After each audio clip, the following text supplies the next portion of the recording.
예, 지금부터는 매개 변수 곡선의 넓이에 대해서 먼저 알아보도록 하겠습니다. 먼저 우리가 알고 있는 fx가 0 이상일 때, 즉 x축보다 위에 있을 때 x의 범위가 a에서 b까지 곡선 y는 fx 아래의 넓이는 이렇다. 자, 이게 무슨 말이냐? 다시 한번 잠깐 보면 주어져 있는 x축이 있습니다. 어떤 함수가 x축 위쪽으로 y는 fx의 그래프가 주어져 있지요. 범위가 a에서 b까지 나와 있을 때 이 부분의 넓이, 이것의 넓이를 우리는 a라고 하고, 그 a를 구하는 것이 공식이 이렇다. 우리가 흔히 알고 있는 정적분이죠. 인테그랄 a에서 b까지 라지 fx dx 임을 알고 있더라. 그래서 다시 한 번 더 이 부분의 넓이가 인테그랄 a에서 b까지 fx dx 이렇게 구해지는 겁니다. 자, 그렇다면 실질적으로 이제 이것을 가지고 예제를 하나 해보도록 하겠습니다. 1에서 4까지 곡선 y는 루트 x 아래의 넓이를 구하여라. 실질적으로 그래프를 그려보면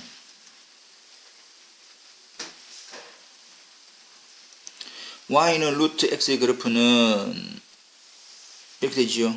예, 다 알고 있습니다. 그리는 부분은 다 알고 있을 겁니다. y는 루트 x의 그래프를 x의 범위가 1에서 4까지로 주어질 때 이 부분의 넓이를 구하라. 그 뜻입니다. 이해되겠죠? 예. 그래서 이제 우리가 구하는 이 넓이를 a라고 한다면 넓이 a는 인테그랄 1에서 4까지 주어져 있는 함수 루트 x dx를 하면 됩니다. 근데 지금 여기서 이제 우리가 이제 이 적분을 하기 위해서 잠깐 뭐 다 알고 계시겠지만 조금 더 기본적으로 설명을 좀 더 해봅시다.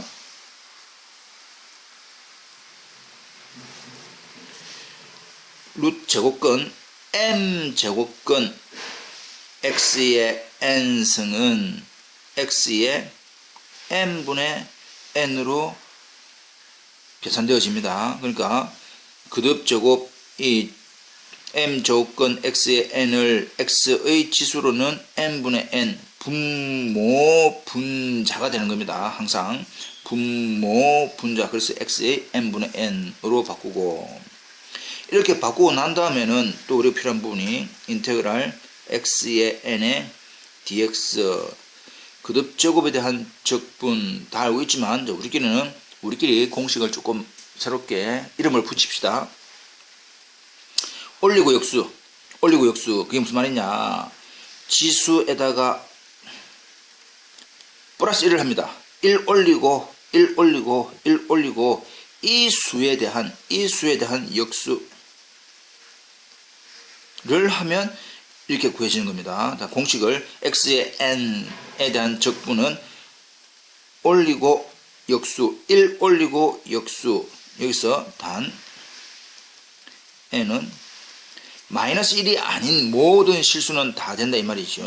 마이너스 1이 아닌 모든 실수는 올리고 역수, 1 올리고 그 수에 대한 역수, 이렇게 계산을 하면 되겠습니다. 됐죠? 그러면 자, 직접 계산을 한번 해볼까요? 1에서 4까지 루트 x는 x에 여기에 2가 숨어 있습니다. 2가 보이진 않지만 2가 숨어 있습니다. 항상. 그래서 x에 2분의 1 dx는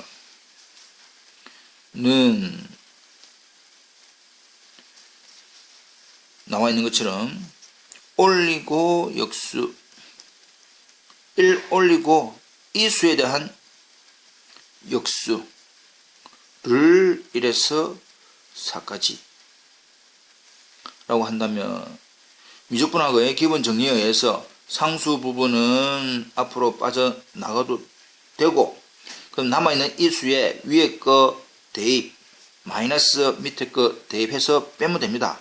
근데 이제 4를 대입합시다. 4를 대입하면 되는데 4를 조금 간단히 계산하기 위해서 마이너스 이렇게 계산을 하겠습니다. 되고 있지요? 예.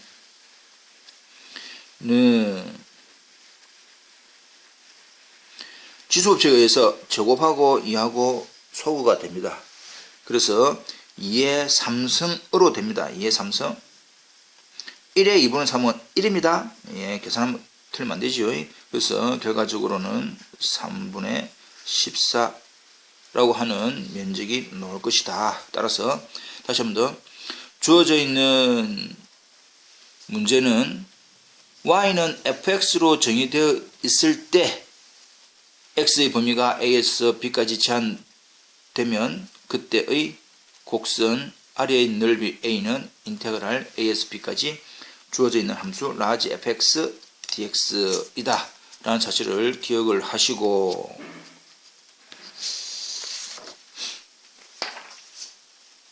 우리는 매개 변수 곡선에 대한 넓이를 알아보도록 하겠습니다. 곡선의 매개 변수 방정식이 x는 ft, y는 gt이고 t가 알파에서 베타까지 증가할 때 곡선이 꼭 한 번만 그려진다면 정적분에 대한 치환법을 이용해서 다음과 같이 넓이 공식을 계산할 수 있다. 원래 주어져 있는 넓이는 y는 fx로 될 때는 이렇게 됩니다. 근데 그것이 매개 변수 곡선으로 바뀌면 이렇게 될 것이다. 자, 다시 한번 더.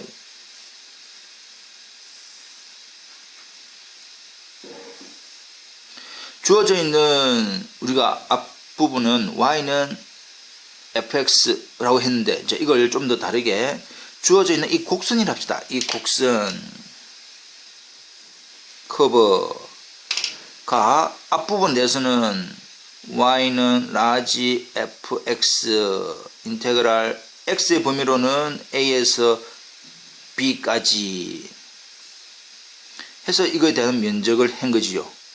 그것이 이거였습니다. 인테그랄 a에서 b까지 라지 fx dx. 근데 이 f 라지 f가 뜻하는 것이 y이기 때문에 인테그랄 y의 dx였다 이 말이지요. 근데 지금은 이 똑같은 커브를 곡선을 y는 fx 대신 지금은 이제 우리가 이제 뭘로 표현한단 말입니까? x는 ft, y는 gt 이렇게 표현을 하겠다 이 말입니다. 그럼 이렇게 표현한다면 매개 변수 곡선으로 이렇게 표현되어진다면 이때의 넓이 a는 어찌 되느냐가 이거지요. 자, 봅시다. 여기에서는 x의 범위가 a에서 b까지이지만 이 똑같은 구간을 이제 뭐로 바꾸면 t로 바꾸면 이 a에 해당되는 부분이 알파, b에 해당되는 부분이 베타로 바뀔 거다 이 뜻입니다. 따라서 주어져 있는 t의 범위는 알파에서 베타까지 바뀔 것이고, 자 이제 봅니다. 주어져 있는 y가 그대로 gt지요. gt. 그래서 y 자리에 gt만 대입을 한 것이고, 주어져 있는 dx 원래가 x가 ft였는데 이제 뭐를 구하시오? dx를 구하라 한다면 f't의 dt 이렇게 됩니다. 그래서 dx 자리에 f't dt를 대입을 하면 됩니다. 이게 끝입니다. 그래서 지금 이제 강조를 하고 싶은 게 뭐냐, 매개 변수 곡선에 대해서 지금 넓이를 알아보고 있는 중이지만 실질적으로는 직교 방정식에 관계되는 x, y의 함수에 관계되는 것을 기본으로 해서 매개 변수 곡선으로 바꿀 수가 있더라. 그러니까 기본적인 y는 fx 형태에 대한 넓이를 먼저 이해를 하고 거기에 바로 대입만 하면 됩니다. 이해되겠지요? 예. 자, 그렇다면 여기에 관계되는 이제 문제를 하나 같이 풀어보도록 하겠습니다. 왜 넘어가지 않지? 오케이.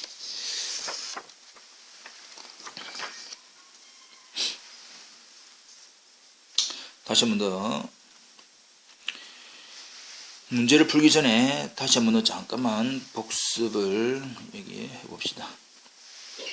형태가 뭐였더라? 어떤 주어져 있는 커브라고 하는 것이 x는 ft, y는 gt라고 한다면 그 곡선으로 둘러싸여 있는 넓이 a는 인테그랄 t의 범위는 알파에서 베타까지 주어져 있는 함수 y 집어넣고 dx 집어넣으면 전체적으로는 지금 좀 여러분들 헷갈릴 수 있는데 dx를 적었으면 여기서는 이제 a, b가 될 거다 실질적으로. 그러나 이 부분을 t로 바꾸면 알파, 베타의 y가 gt의 dx가 f't, dt 이렇게 지금 바뀔 거다 이 말입니다.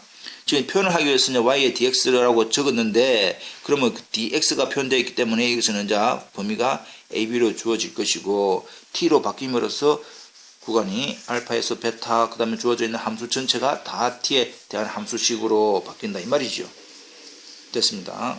자, 그러면 직접 문제 들어가 보겠습니다. x는 r 세타 마이너스 sin 세타, y는 r의 1 마이너스 코사인 세타인 사이클로이드의 한 아치 아래의 넓이를 구하라. 사이클로이드가 뭐였습니까? 어떤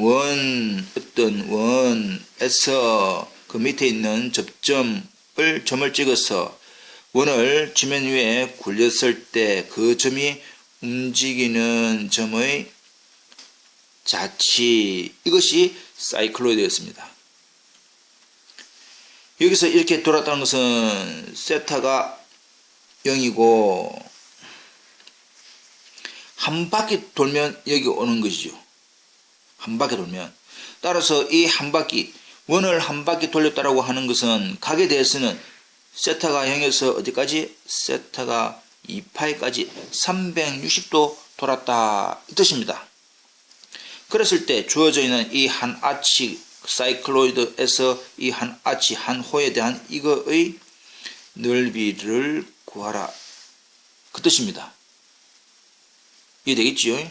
예, 이게 이제 원래 이제 주어진 문제입니다. 그래서 이제 우리가 알아봐야 되는 것이 t의 범위와 g가 뭔지 f가 뭔지를 알아봐야 됩니다.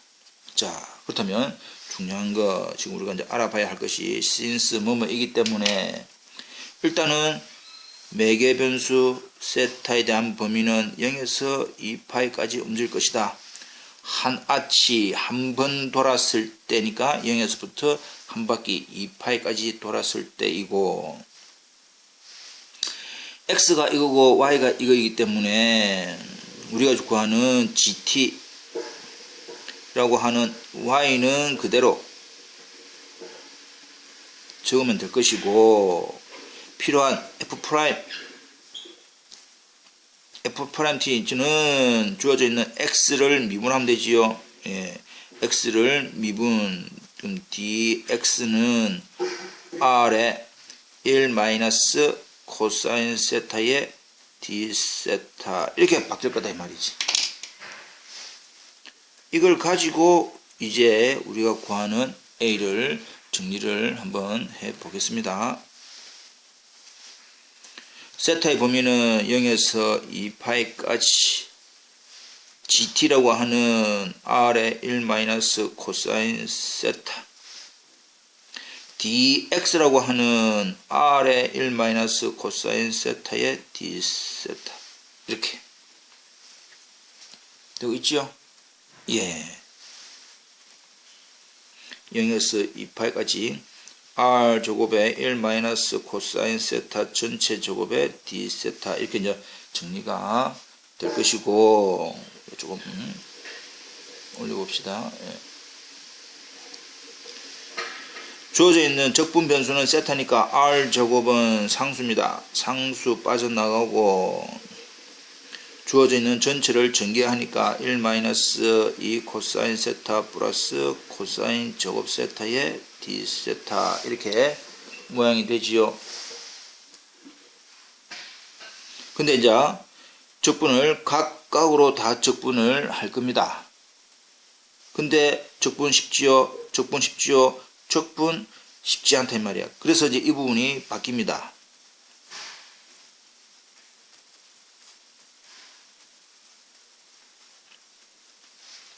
어떻게 바꿀 거냐? 어떻게 바꿀 거냐?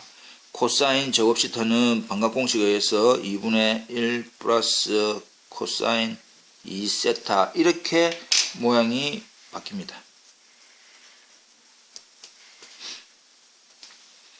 그래서 이것을 2분의 1 플러스 2분의 1 코사인 2세타로 정리해서 이 갈로속을 다시 한 번 더 전체적으로 정리를 해보면 r제곱에 0에서 2파이까지 2분의 1 플러스 1이니까 전체는 2분의 3 플러스 2분의 1 코사인 2세타의 d세타 이렇게 지금 이제 모양이 나오겠지요. 예. 그래서 적분 들어갑시다. 2분의 3 세타에 대한 적분이니까 2분의 3 세타 코사인 적분 사인 세타 플러스 2분의 1에 역시 코사인 2세타니까 사인 2세타에 또 뭐가 필요합니까? 2분의 1이 필요합니다. 빠뜨리면 안 되겠죠. 0에서 2파이까지 는 r제곱 역시 미적분의 기본 정리에서 이 전체에 2파이를 대입한 거 마이너스 0을 대입한 거 그래서 모양을 이렇게 적겠습니다. 자, 2파이 대입합니다. 3파이 마이너스 사인 2파이는 0 사인 4파이도 0 그 다음에 0, 0, 그러니까 0, 0, 0, 0, 0 다 됩니다. 그래서 답은 뭐가 됩니까? 3파이 r 제곱 이렇게 구해지더라 이 말이지요. 따라서 뜻하는 것이 뭐냐? 주어져 있는 사이클로드의 한 아치 아래에 있는 이 넓이는 주어져 있는 굴리는 원의 반지름 r에 대하여 3파이 r 제곱으로 구해지더라 됩니다. 자, 이것은 계산 결과이고 결과적으로 다시 한 번 더 정리를 하면 메뉴에 있는 이 부분입니다. 어떤 곡선 아래에 있는 불빈 넓이는 원래는 주어져 있는 x와 y에 관한 식에 대한 넓이 공식으로부터 매개 변수 곡선으로 표현되었을 때의 넓이 공식으로 바꿀 수가 있다 라고 하는 사실을 이제 기억을 하면 되겠습니다. 됐지요? 네. 한번 다시 한 번 더 문제를 확인해 보시기 바랍니다.